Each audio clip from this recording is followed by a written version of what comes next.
Good evening. Hope you're all doing well. Today we're learning Maseches Sotah Daf Yomi, starting another parak. This is the parak of Hayanotel. And while we've discussed in general the Korban Mincha, today we're going to be discussing the actual flow of events and a machlokes tanaim therein about the Korban Mincha. The Mishnah opens at the new parak on Yud Testament Aleph and says as follows. Hayanotel minchasa. The Kohen would take her mincha, mitoch kfifa mitris. He would take it from her basket, which we discussed was made from the vine that was grown at the base of a palm tree. Vinosna lesoch kli shares, and it was then put into a kli shares, so it was transferred from the kfifa mitris to the kli shares. Vinosna al yada, and then it was given back to her. The Kohen maniach yado mitachteha. The Kohen would then put his hand under her hand, umenifa. And he would guide her tnufa, her moving of the Korban Mincha back and forth, up and down, whatever the details are of the tnufa. And the general flow of events, as the Gemara is... What? Wait until the end of the mission. Patience. Patience. Don't steal the thunder. We kind of skipped a few steps, or we didn't. We'll see. So the general flow of events is like this. Heinif, there's tnufa, there's shaking, vihigish, and then it's presented. Then there's kmitza, kamatz, and vihikter, and it's actually put onto the mizbech. V'ashar necha la kohanim. We learned about the shiraim, that after the kmitza is done, the remainder of the korban mincha is then available to the other kohanim to eat. We also spoke about a number of blot ago. They could make it tasty. They could add in honey. They can add in a whole bunch of other good things to make it taste good. You know, sometimes you get that oatmeal and it's like very plain. This is just literally just flour and water. Like it's not geschmack, and it can't become chametz either. They have to. It's a quick flour and oil. Excuse me, flour and oil. Yeah. So then they got to add things in. All right. Now is the part where Stan comes in. Haya mashke ve'achar kach makriv es minchasa. So approach number one, we'll call this one the Tanakama. He said first she would drink, and only after would she be makriv of the korban mincha. So namely, everything we just learned is after the drinking post. However, Reb Shimon Omer, no, makriv es minchasa ve'achar kach haya mashke. The other way around. Korban mincha was brought first, and only afterwards would she drink. Why did Rabbi Shimon hold that way? Shneimar va'achar yishka es ha'isha es hamayim va'achar, afterwards. So this afterwards, Rabbi Shimon understands as after the korban mincha is brought. And Reb Shimon concludes with the din b'diavad, and im hishka ve'achar kach hikriv. If in fact you did reverse the order, you drank first and then you were hikriv es minchasa, don't worry, ledina kshera, it's still going to be kosher even if it's out of order. So we have a machlokes in what the din lechatchila is. Do we say that it's mincha before mashke or mashke before mincha? They're like, this is like Purim Torah. A makbid on mashke before mincha. Yeah. So that's already some makbid on who's that shita? We have to quote it properly. That's mashke. Which one is it? V'achar kach mashke. So that the Tanakama holds that way. All right, let's dig in. Omar le Rabbi Elazar le Rabbi Yoshia didare. Very interesting additional word. The Gemara says that Rabbi Elazar, who was a relatively early Amora, he was talking to Rabbi Yoshia. Now, Rabbi Yoshia is also a Tana, but he had to specify here in the Gemara the dare of his generation. Namely, there was Rabbi Yoshia who was also an Amora. He was not besmirching and talking sharply to Rabbi Yoshia the Tana. That would not happen. Just like we don't speak to our elders, hopefully, in a disrespectful tone, there isn't a chance on planet Earth that Rav Elazar would say what he's about to say to Rabbi Yoshia the Tana. He was saying to one of his peers in the Beis Medrash. And he says, Lo teisav akarach, don't sit down, ad demifresh la lahamilsa, until you've explained to me the following line. How do we know, like our Mishnah had already told us, that the woman has to do tnufa with the korban mincha? So says the Gemara, have you ever opened the Chumash B'Nolan? The pasuk says, Vehinif ksiba. Come on. Don't, this isn't even a T-ball. This is a nothing. This is a nothing. It's an open pasuk in Chumash. So says the Gemara, no, pasha that's the case. We're talking about B'Bailim in Nolan. How do we know that she, or possibly the husband, how do we know that there's tnufa with the bailim? Typically, it's only done behinif hakohen, right? That's what a language we're familiar with. So here the Gemara is asking a little different. How do we know that the tnufa, by a case of the mincha of Sotah, how do we know that that is going to be moved around by the bailim, by the owners? So the Gemara responds, we're 2/3 of the way down. Asya, yad mishlamim. We have a gzera shava with the word yad from the world of shlamim. That's our pasuk by Sotah. Over there by the world of Shlamim, Yadav Tiviana. And the Gemara has two inferences of a Gzeira Shabbat. Number one, Makan Kohen Avla Halan Kohen. A Kohen has to be involved in both cases. A Kohen has to be involved in the Sotah, in regards to the Sotah moving around, doing the Tenufa and Sotah by a Shlamim, and Umala Halan Bailim, just like over there by the world of Shlamim, the Bailim are involved. Avkan Bailim, and the Gemara says that's how we therefore know that when it comes to the Vehenif of our case of Sotah, we learn from Gzeira Shabbat, Yad Yad from Shlamim, that it has to be the Bailim along with the Kohen. Haketzad, how does this work out? How do we fulfill both requirements, that there's a Kohen and Bailim? It must be Maniach Yado Tachas Yidei HaBailim Umenif. Beautiful, very clean. The Gemara is just trying to figure out exactly how it works out that we would have a case scenario that there's Tenufa by Sotah. We learn from Gzeira Shabbat. Baruch atah Adonai Eloheinu melech haolam she'akol nihya b'dvaro. So the Gemara now is bothered by the following. And this really, Stan, you were really asking this question without possibly even knowing it. The Gemara is bothered by the order of the Mishnah. What did the Mishnah say? The Mishnah starts out with noteles minchasa, all the details. And then afterwards it says, but according to the machlokes that we have between the Tanakam and Reb Shimon, where one is saying that we're mashke before the mincha, and one is saying that we're mashke after the mincha, the Gemara says in the beginning of the Mishnah says in the beginning that it was makrav already. And only later in the Mishnah do we get to the machlokes. It says the Gemara, nohachi kamar. Say there menachos kesad. In general, when we talk about menachos, what is the typical rule? So it says the Gemara, the general rule is heini v'higish kamatz v'ikter. That's the typical rule. And then the Mishnah said v'ashar nechal kohanim. And then uvehashka gufa pligi Rabbi Shimon v'Rabbanan. There is an isolated machlokes, one that isn't part of the flow of heini v'higish kamatz v'ikter. Stop. We have a machlokes as to what comes first, the haktara, the mincha, or the mashke. And in that, pligi Reb Shimon v'Rabbanan, 5 lines from the bottom.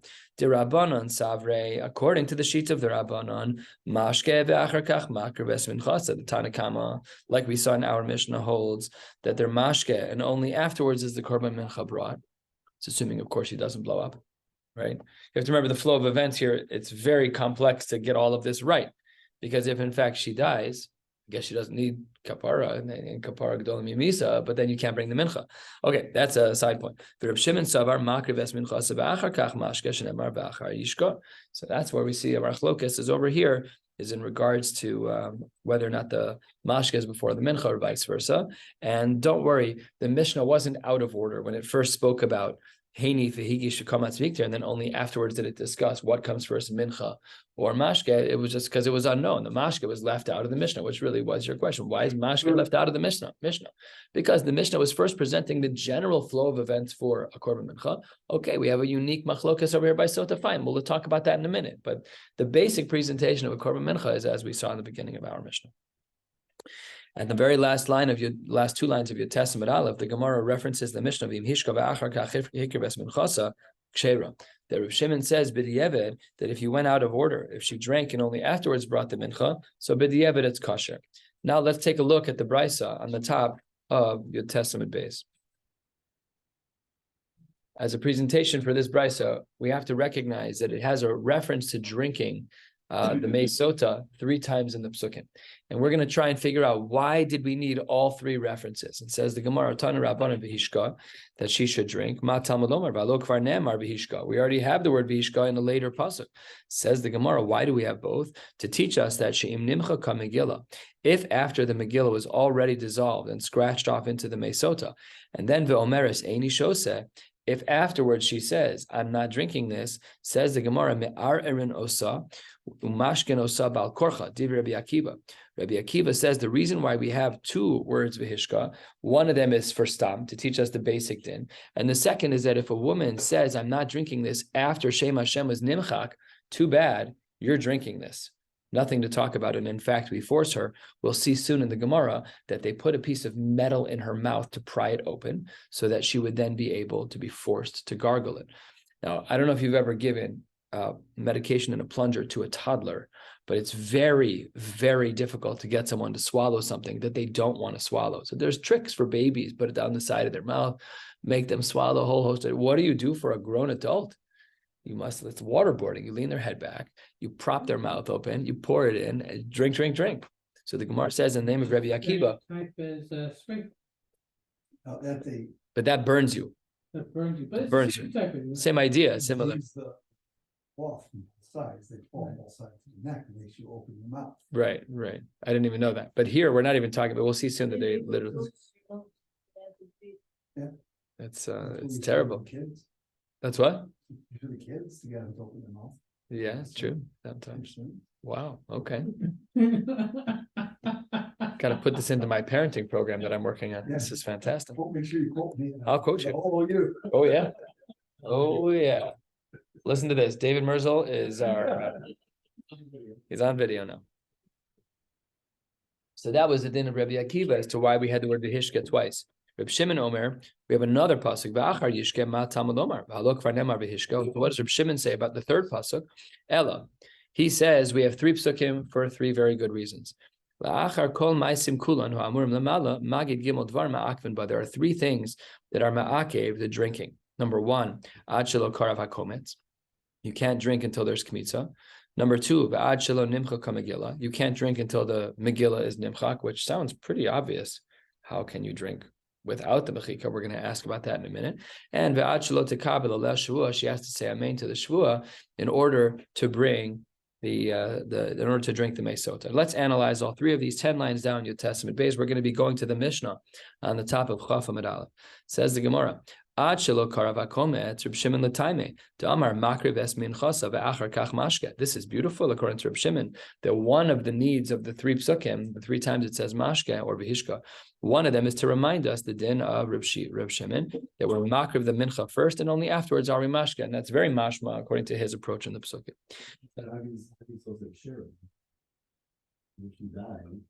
What? What? At the end of the Mishnah, he says it's still shira. Yeah, I'm asking that question in general, just like.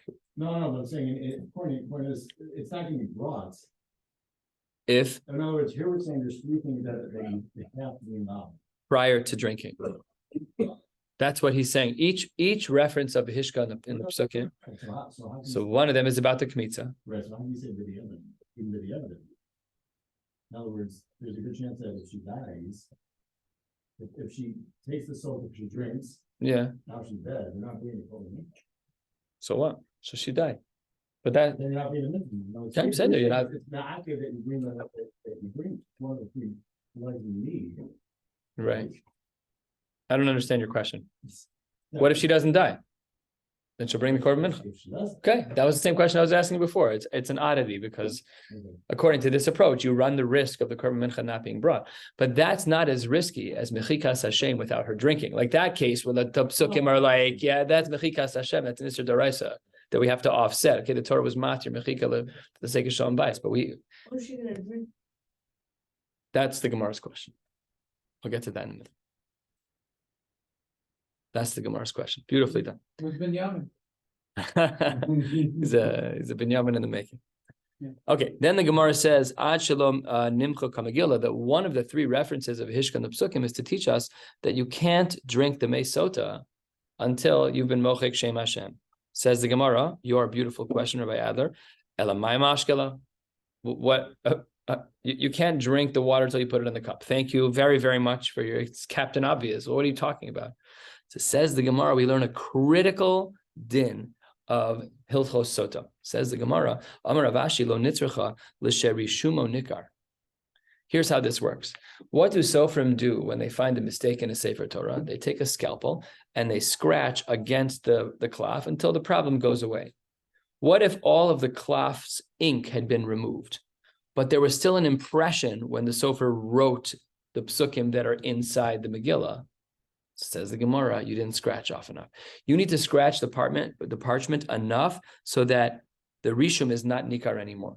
So you would, in theory, have a drink to drink. You have a cup, you have your water in it, you have your revius of water, whatever it is, and you scratched off everything that you need to know. There's no ink left on the parchment. But if you look, you can still see an impression from the quill. You didn't scratch off enough. Havamina, maybe you can drink only the ink without the removing the impression in the parchment. Kamashma, that's not true. They wrote it on letter. What? I thought they wrote it on a piece of paper. This is a piece of cloth. Anyone here otherwise? I never heard about the metal. Yeah. Yeah. If it didn't like, It couldn't be on other yeah, sources we had of it was a writing. chiddush by Gittin that we allow a get to be written on And anything. that's what we're coming to. Correct, not like that. Yeah, I think here's Dafka Megillah. And the third reason, according to Reb Shimon's approach to the psukim, the third reason as to why we needed the word v'hishka was ad shelo tekabel ala shvua. So it says the Gemara, if she doesn't take the shvua yet, so mishtahu de lo shasya, okay, maybe she shouldn't be able to drink, but hamichta kasvila, maybe even before she took a shvua, she should be able to have the Megillah written up. That says the Gemara, that can't be. To write a Megillah Sotah before she is Makabel Shvua is a zero. So says the Gemara, and we've seen this phrase once or twice in Shas before, once apparently, Rosh Hashanah, Kedei Nispa. And this is a very difficult language to translate, and I'll just go to Rashi, because Rashi's Rashi. And Rashi says, Kedei Nispa, 2 lines before the wide lines in Rashi, Kedei Nispa, Shelo Litzarech. Really, you're right. This wasn't necessary. Hafilu Michtav Lo Kasvinan. You're right. We can't even write. Okay, so that means that we learned a few things from these 3 dinim. That's his pshat in the psukim. And b'mai kamiflage, what fundamentally are they arguing about? Now, really, what's going to happen over the next little bit is similar to the previous part of the brisa, but it's a little bit more detailed. So we're going to go through this now. B'mai kamiflage, really, what was the machlokas about? Says the Gemara, halfway down in New Testament base, tlasa kra'e ksive. There are 3 psukim that we're contending with. V'hishka kama, the first time it says v'hishka, and then it says v'achar yishka, and afterwards she shall drink, and then v'hishka basra, then it says v'hishka the second time. So these are our 3 mar makomos. Rabbanon savre, the rabbis were of the opinion that v'hishka kama is lagufo. It's just to teach us the basic din of the psukim, shemashke v'achar kach makar bes minchasa. And v'achar yishka, what does that second reference to drinking teach us? Mibayle lesher rishumo nikar, to remind us that even if you scratch off all of the parchment, that is an insufficient amount of scratching. We need to scratch the parchment to the point that we no longer see the quill's indentation into the parchment. And v'hishka basra, what is the last time when it says v'hishka that she has to drink? What does that teach us? So says the Gemara, sheim nimcha ka Megillah v'omer seini shoseh, that if the Megillah was scratched off, and at that point she sticks her heels in the ground and says, we're not allowing that, she can't get away with that. So all of that is the Tanakama. And says the Gemara, Reb Shimon Savar, the Achar Yashk. What? Oh, it's a great question, but we'll see at the end of the Gemara today that it was very, very bitter. It might not have been shaykh to a bracha. If you drink bleach, you don't make a bracha. If you drink, so this is water with ink, and it's made intentionally to be mud, and it's made intentionally to be mar. That's what the Gemara says, as we'll soon see. Davar mar. Kodem mechika alma machmas davar acher heimar ve'ein merira al shem klos. It was disgusting. It was disgusting. Yeah, it's toilet water. It's disgusting. Yeah, for sure. We don't make them. Yeah, even the pink stuff, which may even have a bubblegum flavor. I don't know what the poskim say about that. I've never made a bracha on that in my life. Doesn't mean I'm right. It just means I've never. If there's hanos garon, maybe we should. Pepto-Bismol tastes like chalk. But if you are drinking something that actually has I'll give you the best example of this is a cough drop. But a cough drop that you really, but be'etzem, you need the cough. I'm not saying stam, like my kids like the Ludens because there's no medicine in Ludens. So they're candies. But like when I take a Sukretz on Rosh Hashanah because I have psychosomatic problems. So then should I make a bracha on it or not? Yes or no? So that's where the shaila really comes up. Okay. The Reb Shimon, 2/3 of the way down, says as follows. Savar, the Achar Yashka, the second Mare Makom says, legufo shemakreves minchas v'achar kach mashken. They learn the psuk in the exact opposite way, that the minchas first and then she drinks the sotah. V'hishka kama. The first time it says that she has to drink, what does that teach us? Shim hishka v'achar kach hikreves minchas kshera. That if she does it out of order, it still counts. Now, remember that this was the first time in the parsha of Sotah that it uses the word v'hishka. So think about how odd that is. The first time that Torah uses the word v'hishka, it's not to teach us that she should drink. It's to teach us that if she drinks out of order, b'di'evet, it's kosher. It's so odd. Why would HaKadosh Baruch Hu write the Torah that way? Why would you teach a din b'di'evet first? Teach me the din first, and then b'koshi rab, teach me a din b'di'evet. When does the Torah teach us din and b'di'evet? A drush and a pasuk. Gemara is going to ask about this soon. And Rav Shimon says, "V'hishka basra shim nimcha kamegil v'amra ini shose me'ara rinosa mashkanosa balkorch." That's how each of these two tanoim navigate the psukim. So the two brises, they actually have differences. The brise up top and what we just learned, there are some slight differences, not for today's analysis. Asks the Gemara on this approach, v'rabbanan, how do the rabbis get out of Reb Shimon's approach to the psukim? Super easy. B'di'evet lo pasachkra. The Torah is not going to start talking about a din b'di'evet. If you drink it, ladies and gentlemen, Sotah is one of the most odd things in the world. By the way, if you're out of order, it's good. What do you mean out of order? What is she drinking? Is there a mitzvah to drink? What are we talking about? What's in the water? You can't start by teaching me a din b'di'evet. So the Rabbanan outright reject the shita of Reb Shimon.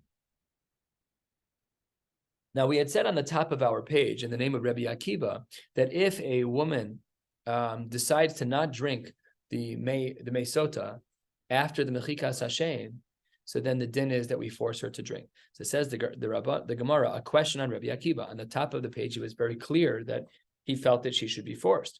But here, the Gemara says, "V'sabar Rabbi Akiva, mashken osab al korcha." Do we really do that? The Tanya, yes, there is an opinion like that, but it's not Rabbi Akiva. Rabbi Huda Omer, kalbus shel barzel matilim nesoch pia. We put a piece of metal inside of her mouth. It's a curved piece of metal. Shem nimcha kamagil of Amra eni shosa, because if it were to be the case that the Megillah was nimchak, and then she digs her heels into the ground and says, "I'm not drinking," me'ari rinoso mashkanosa bal korcha. So this is actually, doesn't even come up in Rabbi Akiva's language, which was the one who presented this idea. It's Rabbi Yehuda. What does Rabbi Akiva say in response to this? And this is where our question is going to be. Remember, Rabbi Akiva at the top of the page was the one who taught us the din, that if she says Eini Shosa, we force her. What does he say here? 2 lines before the wide lines. Amar Rabbi Akiva, klum anu tzrichen al labodka, v'halo bodka ve'omedes. When she says Eini Shosa, guess what we know about her? She's guilty. On the top of the page, Rabbi Akiva said, we force her to drink. And here Rabbi Akiva says, no need. It's an admittance of guilt by inference. If she says Eini Shosa, that's because she doesn't want to blow up. And she decided, now is the time to admit that I was inappropriate, that I was, not a very good wife. Ella, says Rabbi Akiva, still part of Rabbi Akiva Shita, first long line. How does it work out? Ella ad shelo karav hakomet yechola lachzor ba. Up until the time of the hakrava of the komets, of the kmitz of the kohen, yechola lachzor ba, she can go back. Mishe karav hakomets, but when there is hakrava sakomets, eni yechola lachzor ba. So there's a machlokas Rabbi Yehuda and Rabbi Akiva. Rabbi Yehuda says that no matter what, we force her to drink. Rabbi Akiva says that up until the hakrava sakomets, she's allowed to retract. But once the kmitz is brought, then we do force her.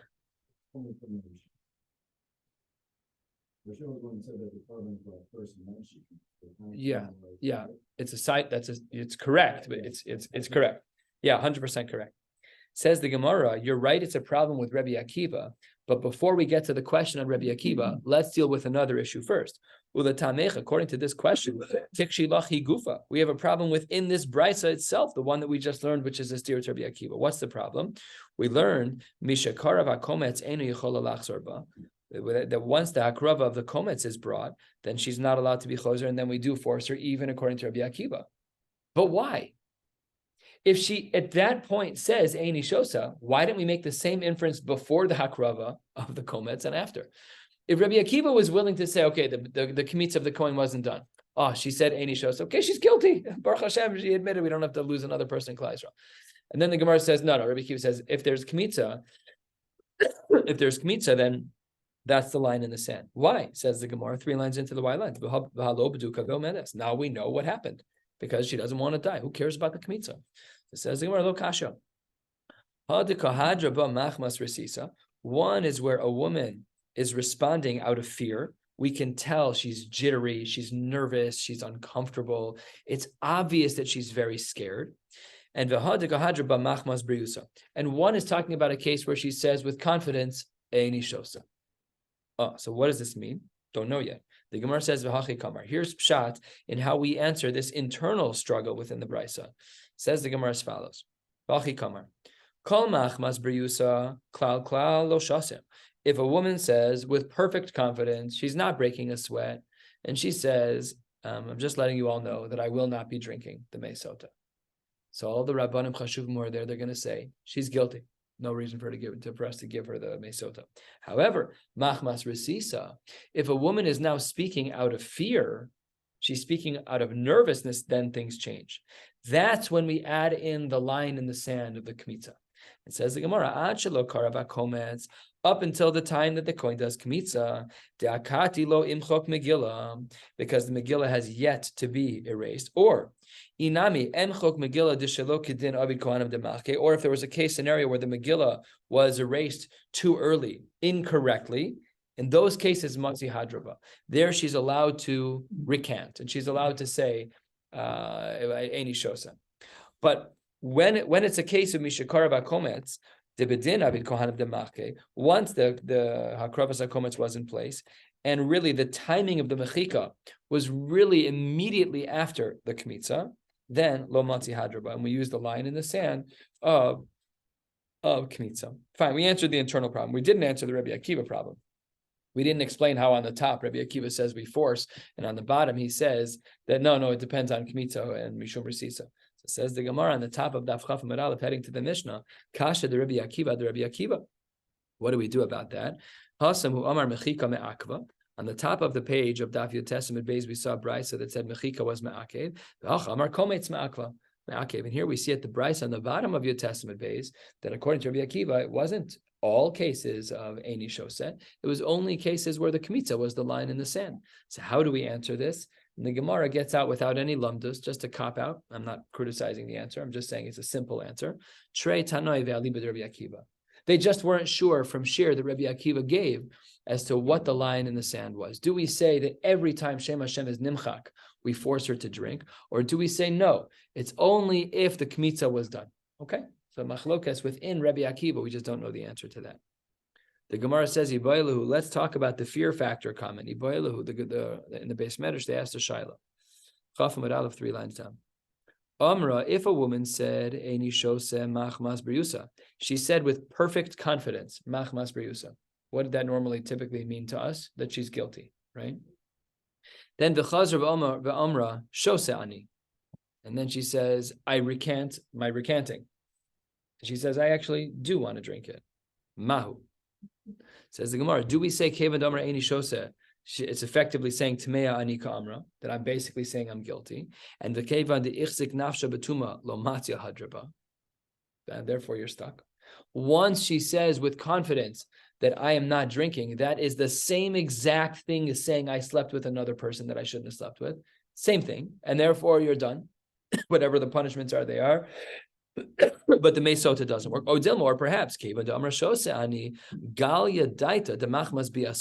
or maybe now that she's coming back and saying, that I really am going to be shosa now, maybe it only reveals that earlier she only tried to get out of it by saying that she slept with someone, and really it was just out of fear. So we're trying to get into her psychology. What kind of inferences can we make about how she said what she said? That's what the Gemara doesn't know. The Gemara doesn't know that if a woman says with perfect confidence, I'm not drinking this, which to me and to the Gemara means she's guilty. It means that she slept with a man that she shouldn't have slept with. And then she actually comes back 5 minutes later and says, okay, give me the cup, I'll drink it. If you give it to her, will it work? That's the Gemara's question. Does Sotah still work in that case? And the answer is take it. We don't know. So that woman, if she says confidently, I'm not going to drink the Sotah, which means I slept with a man. So then the Gemara says, on its own, for sure, the Sotah will not work. But if she then comes back and says, no, I'll drink it, that might reveal that when she said earlier that she slept with a man, she was just scared of drinking the Sotah. But now she's like, no, I'm really innocent. I'll drink it. So that's teku. We don't know the answer to that question. Lastly, for today, we need to add something bitter to the water. This was not a fun drink to drink. This was it was pretty gross. My time of why do we have to add something bitter to Amar Kra? Me'amarim shemarim kvar. The water is defined as being mar, which means that when your base, as it were, your base of the drink was water that was bitter. So you had to add something into it to make it bitter. And then you add the mud, and then you scratch in the dio, the ink. And that would be the drink that we're talking about. Let's stop right here. We'll pick up in Mirza Hashem tomorrow night. Public service announcement. I'm out of town next week. Sunday, Monday, Tuesday, Wednesday, Thursday. Heading off to Panama. And I'll be posting recordings in the morning throughout, much to your chagrin, I know. I know you like him very much. Have a good night.